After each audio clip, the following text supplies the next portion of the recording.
Nararamdaman mo bang parang wala nang natitirang lakas para magpatuloy kahit buong puso ka nang nananalangin araw at gabi? Dumarating ba sa punto na bawat hakbang ay tila mas mabigat kaysa kahapon at bawat pagsubok ay parang walang katapusang laban na hindi mo na kayang harapin ng mag-isa? Paano kung ang mismong sandaling nais mo nang bumitaw, ang siya palang oras na pinakamalapit ng kumilos ang Panginoon sa buhay mo? Maraming lingkod ng Diyos ang umiyak ng tahimik nang hina sa gitna ng matitinding suliranin at halos mawalan ng pag-asa, ngunit hindi sila pinabayaan ng langit sa oras ng kanilang pagdurusa. Bago mo hayaan na madaig ka ng pagod, pangamba at kawalan ng sigla, pakinggan muna ang mensaheng maaaring magbigay ng bagong lakas sa puso mong matagal nang nakikipaglaban nang walang nakakakita. Hindi madali ang magpatuloy kapag sunod-sunod ang mga problemang dumarating sa buhay. Kapag tila walang nagbabago sa kabila ng pagsisikap, madaling isipin na wala ng dahilan upang magpatuloy pa. Mabigat sa damdamin ang paulit-ulit na pagkadapa, lalo na kapag ibinigay mo na ang lahat ng makakaya mo. Ganoon pa man, maraming pagkakataon na ang pinakamadilim na yugto ng paglalakbay ay siyang daan patungo sa pinakamagandang pagpapala na inihahanda ng Diyos. Kaya bago ka magpasya na ihinto ang laban, mahalagang maunawaan ng ilang katotohanang kayang magbigay ng bagong pananaw at matibay na pananalig. Maraming kwento sa Biblia ang nagpapakita na kahit ang pinakamatatapat na tao ng Panginoon ay nakaranas din ng matinding panghihina. Naranasan ni Elias ang sobrang pagod hanggang sa humiling siyang matapos na lamang ang kanyang buhay dahil sa bigat ng kanyang pinagdaraanan.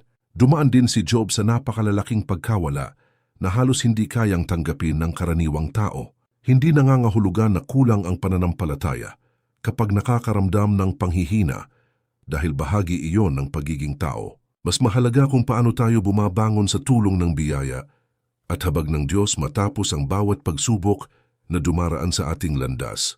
Romans 8 verse 28, "And we know that all things work together for good to them that love God, to them who are the called according to His purpose." Ipinapahayag ng talatang ito na kahit magulo ang kasalukuyang kalagayan, may layunin ang Diyos na hindi agad nakikita ng ating mga mata. Bawat luha, bawat sugat sa damdamin, at bawat kabiguang dinaranas ay maaring bahagi ng mas malaking plano na magdadala sa atin sa lugar na inilaan ng Panginoon. Kapag nakatuon ang paningin sa kabutihan ng Diyos, sa halip na sa bigat ng suliranin, mas nagiging malinaw na hindi nasasayang ang bawat paghihirap na ating pinagdaraanan. Marahil hindi aksidente na naririnig mo ang mga salitang ito, sa mismong panahong pakiramdam mo ay ubos na ang lahat. Posibleng may dahilan kung bakit pinahintulutan ng Diyos na makarating ang mensaheng ito sa iyong puso ngayon. Una, hindi ka nakakalimutan ng Diyos kahit pakiramdam mo ay nag-iisa ka. Kapag mabigat ang dinadala ng kalooban, madalas na pumapasok ang pakiramdam na parang wala nang nakakakita sa pinagdaraanan mo. Bumubulong ang pangamba na tila naiwan ka na sa gitna ng mahabang paglalakbay na walang kasiguraduhan. Lumalabo ang pag-asa kapag sunod-sunod ang pagkabigo na dumarating mula sa iba't ibang direksyon. Humihina ang loob kapag wala kang marinig na kasagutan sa mga panalangin matagal mo nang iniaalay. Ganyan ang nararanasan ng maraming tao kapag dumaraan sa mahirap na yugto ng kanilang buhay. Subalit hindi nangangahulugan ang katahimikan ng langit na tinalikuran ka na ng Panginoon. Hindi rin sukatan ng pagmamahal ng Diyos ang bilis ng pagtugon niya sa mga hinihiling ng tao. Maraming pagkakataon na may ginagawa siyang hindi pa kayang maunawaan ng ating limitadong pananaw. Habang naghihintay ka, may mga bagay na inaayos ang kanyang mga kamay na hindi nakikita ng iyong mga mata. Patuloy niyang ginagabayan ang bawat hakbang kahit hindi mo agad napapansin ang kanyang pagkilos. Makikita sa Biblia ang maraming kwento ng mga lingkod na dumaan sa mahabang panahon ng paghihintay. Naranasan ni Jose ang pagtataksil mula sa mga taong dapat sana ay nagmamahal sa kanya. Natikman niya ang pait ng maling paratang at pagkakakulong ng walang sapat na dahilan. Gayunpaman, hindi siya pinabayaan ng Diyos sa gitna ng madilim na kabanata ng kanyang buhay. Dumating din ang araw na nahayag ang layunin ng Panginoon para sa kanya. Isaiah 41 verse 10, "Fear thou not, for I am with thee. Be not dismayed, for I am thy God. I will strengthen thee, yea, I will help thee."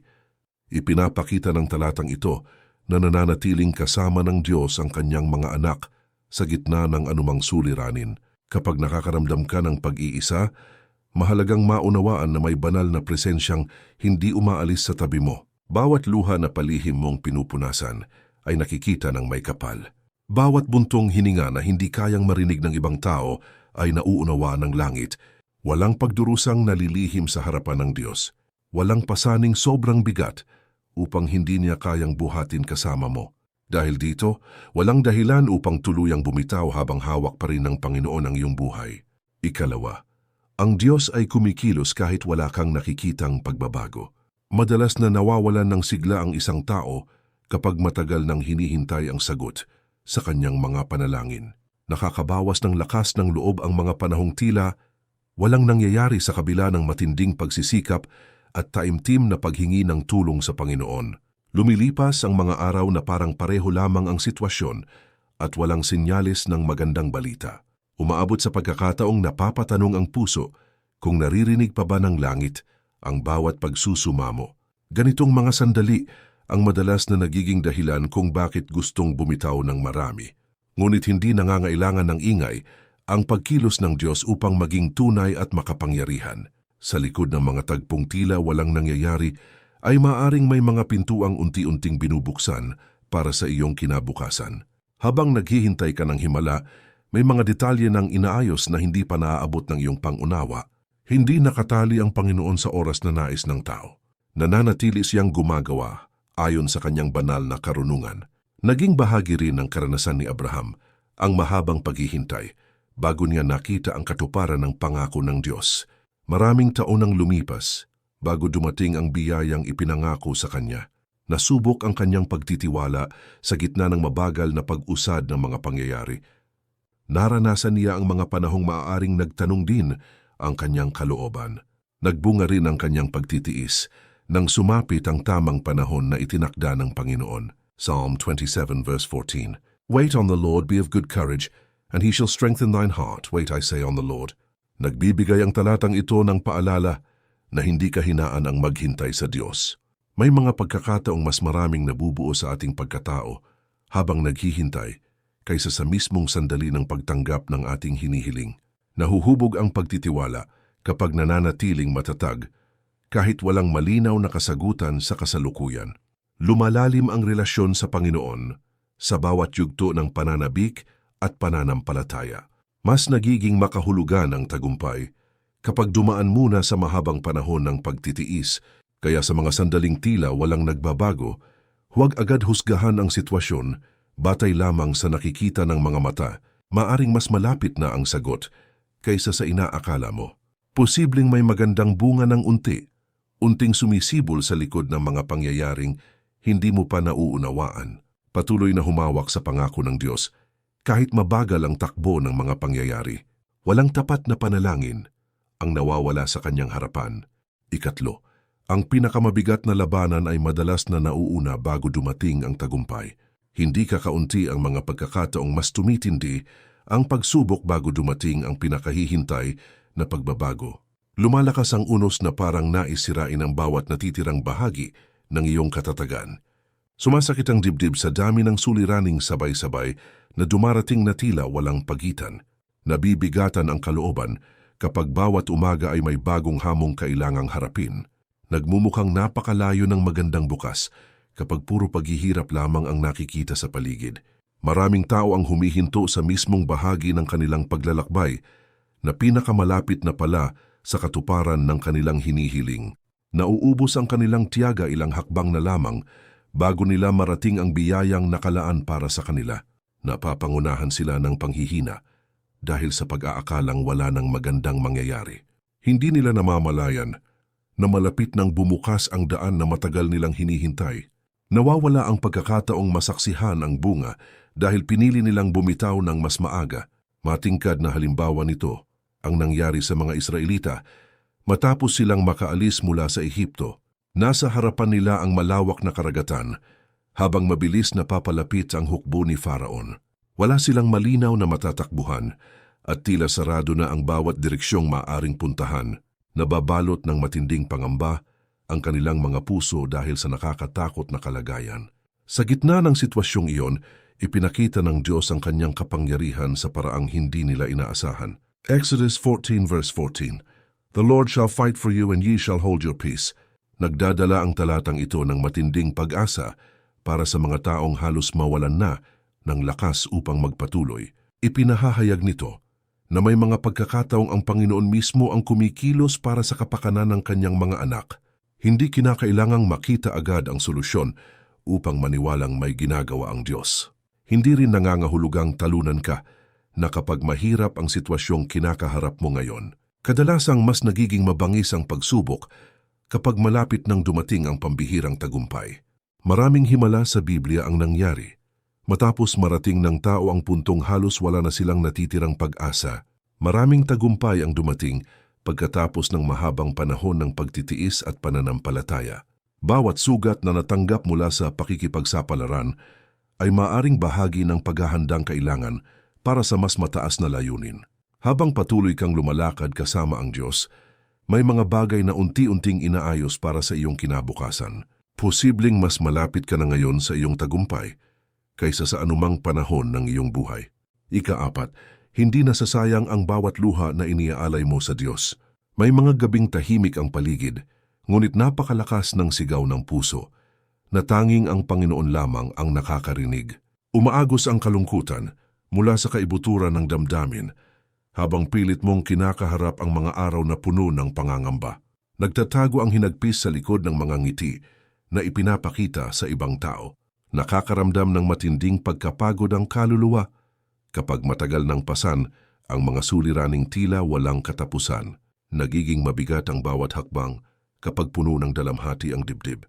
Kadalasang iniisip ng marami na walang halaga ang kanilang pagluha dahil wala namang nakapapansin sa kanilang pinagdaraanan. Nabubuo ang pakiramdam na parabang nag-iisa silang nakikipagbuno sa kanilang mga pasakit. Unti-unting nawawala ang sigla kapag walang nakikitang pagbabago. Matapos ang mahabang panahon ng pagtitiis, nagiging mahirap ang pagbangon kapag ang sugat ay nasa puso at hindi nakikita ng ibang tao. Umabot sa pagkakataong gusto na lamang nilang tumigil sa lahat ng kanilang ginagawa. Ngunit iba ang pagtingin ng Diyos sa bawat luhang pumapatak mula sa mga mata ng kanyang mga anak. Walang pighating nalilihim sa kanyang harapan. Walang daeng na hindi umaabot sa kanyang pandinig. Bawat pagluha ay may kahulugan sa paningin ng langit. Bawat pagdurusa ay may nakikitang layunin ang may kapal, kahit hindi pa ito malinaw sa kasalukuyan. Psalm 56 verse 8, "Thou tellest my wanderings, put thou my tears into thy bottle, are they not in thy book?" Napakaganda ng mensahe ng talatang ito dahil ipinakikita nitong mahalaga sa Diyos ang bawat patak ng luha ng kanyang mga lingkod. Ipinahahayag nito na walang sakit na binabaliwala ng Panginoon. Nananatiling buhay sa kanyang alaala ang bawat sandaling puno ng dalamhati at pagdadalamhati. Nakikita niya ang mga sandaling tahimik kang umiiyak habang walang ibang nakaalam ng iyong pinapasan. Nauunawaan niya ang mga sugat na hindi kayang ilarawan ng mga salita. Dumarating ang panahon na pinapalitan ng Diyos ang matinding kalungkutan ng bagong pag-asa. Sumisikat din ang liwanag matapos ang mahabang yugto ng kadiliman. Napapalitan ng kapayapaan ang mga gabing puno ng pag-aalala. Nabibigyan ng panibagong sigla ang pusong matagal ng sugatan at nanghihina. Kaya sa bawat pagpatak ng luha, maniwala kang may mapagmahal na Diyos na nakatingin at nagmamalasakit sa bawat pinagdaraanan mo. Ika-5, mas malaki ang plano ng Diyos kaysa sa kasalukuyan mong nauunawaan. Karaniwan na nais agad makita ng tao ang buong direksyon ng kanyang buhay bago siya maging panatag. Naghahanap ang isipan ng malinaw na kasagutan sa bawat katanungang bumabagabag sa damdamin. Nababalisa ang marami kapag hindi nila matukoy kung saan sila dadalhin ng mga pangyayaring kanilang nararanasan. Nagdudulot ng pagkalito ang mga pagkakataong tila walang malinaw na dahilan ang mga nagaganap sa paligid. Lumalala ang pag-aalinlangan kapag puro hadlang ang nakikita sa hinaharap. Ngunit hindi limitado sa kasalukuyang sandali ang karunungan ng Panginoon. Nakikita niya ang mga bagay na hindi naaabot ng pangkaraniwang pagtingin ng tao. Nalalaman niya ang mga pangyayaring darating pa lamang kahit hindi pa nagsisimula ang mga iyon. Nababatid niya ang mga pagkakataong magbubukas ng bagong kabanata sa iyong paglalakbay. Nananatiling ganap ang kanyang kaalaman. mula simula hanggang wakas. Naging bahagi rin ng kasaysayan ng Biblia ang mga taong hindi agad naunawaan ang layunin ng Diyos para sa kanilang buhay. Naranasan nilang maligaw sa kanilang sariling pagtingin dahil iba ang inaasahan nila sa tunay na kalooban ng Panginoon. Dumaan sila sa mga sitwasyong puno ng palaisipan at kawalan ng kasiguraduhan. Naglakbay sila sa mga daang hindi nila pinili, ngunit kalaunan ay naging daan ng pagpapala. Nakita rin nila ang kabuluhan ng lahat nang dumating ang takdang panahon. Proverbs 3 verse 5 and 6. Trust in the Lord with all thine heart, and lean not unto thine own understanding. In all thy ways acknowledge him, and he shall direct thy paths. Nagbibigay ang talatang ito ng paalala na hindi kailangang maunawaan ang lahat upang magtiwala sa Diyos. May mga pagkakataong masyadong maliit ang nakikita ng tao kumpara sa lawak ng plano ng langit. Nagkakamali ang marami kapag sinusukat nila ang kinabukasan gamit lamang ang kanilang kasalukuyang kalagayan. Nawawala ang kapanatagan kapag sariling kakayahan lamang ang pinagbabatayan ng kanilang pananaw. Nagiging matatag ang pananalig kapag hinahayaan ng Panginoon na manguna sa bawat hakbang habang patuloy kang sumusunod sa kanyang patnubay. Unti-unting mabubuksan ang mga bagay na dating hindi malinaw, magkakaroon ng saysay ang mga pangyayaring minsang nagdulot ng pagkalito sa iyong puso. Magkakaugnay ang mga karanasang dati ay tila walang kaugnayan sa isa't isa. Mahahayag ang kagandahan ng kanyang kalooban sa paraang higit pa sa iyong inaasahan. Kaya huwag mong husgahan ang buong kwento ng iyong buhay batay lamang sa kasalukuyang pahina na iyong binabasa ngayon. Ika-6. Ang Diyos ay dalubhasa sa pagbangon ng mga taong halos wala ng pag-asa. Dumarating ang pagkakataon na pakiramdam ng isang tao ay ubos na ang lahat ng kanyang lakas at kakayahan. Nawawala ng sigla ang puso kapag paulit-ulit na lamang na kabiguan ang nararanasan sa mahabang panahon. Bumabagsak ang kumpiyansa kapag maraming pangarap ang hindi natutupad ayon sa inaasahang panahon. Nabubuo ang paniniwala na baka hindi na posible ang magandang pagbabago sa hinaharap. Nagiging mahirap ang bawat umaga kapag pinaghaharian ng pangungulila at pagkadismaya ang kalooban. Gayunpaman maraming pagkakataon sa kasaysayan ng pananampalataya na ipinakita ng Panginoon ang kanyang kapangyarihan sa mga sitwasyong tila wala ng pag-asa. Pinipili niyang gumawa ng kamangha-manghang bagay sa mga kalagayang imposible sa paningin ng tao. Nagbubukas siya ng bagong landas sa mga lugar na mukhang sarado na magpakailanman. Nagbibigay siya ng panibagong simula sa mga pusong matagal ng sugatan. Nagkakaloob siya ng lakas sa mga kaluluwang halos bumigay na sa bigat ng kanilang pinapasan. Makapangyarihang halimbawa nito ang nangyari kay Lazaro. 4 na araw na siyang nasa libingan nang dumating si Jesus. Para sa mga nakapaligid sa kanya, ay tapos na ang lahat at wala nang maaaring mangyari. Wala nang inaasahang himala ang karamihan dahil malinaw sa kanila ang kalagayan. Ngunit ang nakikitang katapusan ng tao ay maaaring simula pa lamang ng pagkilos ng Diyos. Luke 1 verse 37. For with God nothing shall be impossible. Naglalaman ang talatang ito ng katotohanang nagbibigay ng tibay sa mga pusong pinanghihinaan ng loob. Ipinapahayag nito na walang sitwasyong napakahirap para sa kapangyarihan ng Panginoon. Hindi hadlang ang laki ng problema upang makagawa siya ng paraan. Hindi balakid ang tagal ng paghihintay upang matupad ang kanyang kalooban. Hindi rin limitasyon ang kahinaan ng tao upang maipakita niya ang kanyang kaluwalhatian. Kapag pakiramdam mong wala nang natitirang dahilan upang umasa, alalahanin na madalas magsimula ang himala sa lugar kung saan nagtatapos ang kakayahan ng tao. Kapag naglalaho ang kumpiyansa sa sarili, nananatiling matatag ang kapangyarihan ng Diyos. Kapag nabibigo ang mga plano ng tao, hindi nabibigo ang kanyang mga layunin. Kapag nauubusan ng sagot ang mundo, hindi nauubusan ng paraan ng langit. Kaya huwag mong hayaang agawin ng kawalan ng pag-asa ang pananampalatayang patuloy na itinatanim ng Diyos sa iyong puso. 7. Ang pagsuko ay maaring maglayo sa iyo sa pagpapalang matagal ng inihahanda ng Diyos. Maraming tao ang nakararating sa puntong nais na nilang huminto dahil sa tindi ng kanilang mga pinagdaraanan. Nauubos ang kanilang lakas matapos ang mahabang panahon ng pakikipagsapalaran sa saring hamon ng buhay. Nabibigatan ang kanilang damdamin dahil sa sunod-sunod na pagkadapa na tila walang katapusan. Nawawalan sila ng ganang magpatuloy dahil pakiramdam nila ay wala ng bunga ang kanilang mga pagsisikap. Umaabot sila sa hangganan ng kanilang pagtitiis at halos piliin na ang tuluyang pagbitaw. Ngunit maraming biyaya ang hindi natatanggap ng tao dahil huminto siya ilang sandali bago dumating ang kanyang hinihintay. Maraming tagumpay ang hindi nasaksihan dahil pinangunahan ng panghihina ang kanyang puso. Maraming pagkakataon ang lumipas dahil nanaig ang pag-aalinlangan kaysa pagtitiwala sa Panginoon. Maraming pangako ang muntik nang hindi maranasan dahil pinili ng ilan na tumigil sa kanilang paglalakbay.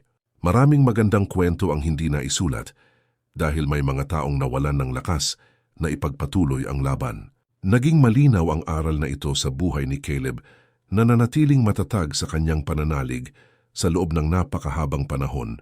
Hindi siya nagpadaig sa mga balitang nagdulot ng takot sa karamihan. Hindi siya nagpahina sa gitna ng mga pagsubok na humadlang sa kanyang landas.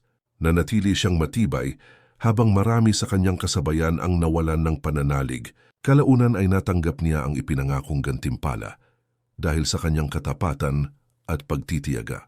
Galatians 6 verse 9, "And let us not be weary in well-doing, for in due season we shall reap if we faint not." Napakalalim ng mensaheng dala ng talatang ito para sa bawat pusong pagod na sa mahabang paghihintay. Ipinahahayag nito na may itinakdang panahon ng Diyos para sa bawat ani ng katapatan at pagtitiyaga. Hindi nasasayang ang bawat mabuting hakbang na ginagawa para sa Kanya. Hindi nawawala ng kabuluhan ang bawat panalangin na inialay ng may pananampalataya. Hindi rin nakakalimutan ng Panginoon ang bawat sakripisyong ginawa para makapagpatuloy. Bago mo piliing bumitaw sa laban na iyong kinakaharap, alalahanin mong hindi pa tapos ang sinusulat ng Diyos na kwento ng iyong buhay. Bago mo hayaang manaig ang panghihina, alalahanin mong may mga pagpapalang nasa daan pa lamang patungo sa iyo. Bago mo paniwala ang wala ng pag-asa, alalahanin mong ang Panginoon ay patuloy na gumagawa kahit hindi mo nakikita. Bago mo isiping wala ng magandang mangyayari, alalahanin mong ang kanyang mga pangako ay hindi kailanman nabibigo. Magpatuloy ka sapagkat maaaring isang hakbang na lamang ang pagitan mo at ng pagpapalang matagal nang inihahanda ng Diyos para sa iyong buhay. Marahil sa mga sandaling ito ay may bahagi ng iyong puso na pagod na sa pakikipaglaban. Marahil matagal ka nang nananalangin para sa isang himala na hanggang ngayon ay hindi mo pa rin nakikita. Marahil may mga gabi na ikaw lamang at ang Diyos ang nakaalam ng tunay mong pinagdaraanan. Marahil ilang beses mo nang sinubukang bumangon, ngunit paulit-ulit ka ring nadadapa sa parehong laban. Marahil dumating ka na rin sa puntong gusto mo nang bitawan ang lahat, dahil pakiramdam mo ay wala nang natitirang lakas sa iyong kalooban. Ngunit sa kabuuan ng mga aral na iyong narinig, malinaw ang isang katotohanan na hindi kailanman nagbabago, hindi ka kailanman iniwan ng Diyos. Hindi siya lumayo nang dumating ang mga pagsubok. Hindi siya tumigil na bantayan ka habang umiiyak ka sa katahimikan ng gabi. Hindi siya nagpabaya kahit sa mga panahong pakiramdam mo ay nag-iisa ka sa iyong paglalakbay. Habang nakikita lamang ng tao ang kasalukuyang sakit, nakikita ng Panginoon ang magandang bukas na naghihintay sa kanyang mga anak. Habang nakatuon ang marami sa kanilang mga kabiguan, nakatuon ang Diyos sa layuning nais niyang matupad sa kanilang buhay. Habang nakikita mo ang mga hadlang, nakikita niya ang mga pagpapalang nakahanda nang dumating sa tamang panahon. Habang nararamdaman mo ang panghihina, nakikita niya ang taong unti-unting hinuhubog ng bawat pagsubok. Habang iniisip ng mundo na tapos na ang lahat, patuloy pa ring sumusulat ang Panginoon ng bagong kabanata para sa iyong buhay. Hebrews 10 verse 35. "Cast not away therefore your confidence which hath great recompense of reward." Napakagandang paalala ng talatang ito para sa bawat pusong sugatan at napapagod. Huwag mong hayaang maagaw ng takot ang pagtitiwalang matagal nang itinanim ng Diyos sa iyong puso. Huwag mong hayaang burahin ng pansamantalang paghihirap ang mga pangakong ibinigay ng Panginoon. Huwag mong hayaang manaig ang pangamba kaysa sa pananampalatayang nagdala sa iyo hanggang sa araw na ito.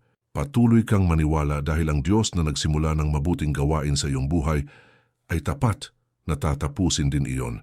Ano man ang iyong pinagdaraanan ngayon, patuloy kang manalangin. Patuloy kang sumampalataya, magtiwala, lumakad kasama ang Panginoon. Patuloy kang kumapit sa kanyang mga pangako. dahil may mga pagpapalang hindi pa dumarating. At kapag dumating ang araw na iyon, mauunawaan mo kung bakit hindi ka pinahintulutan ng Diyos na sumuko.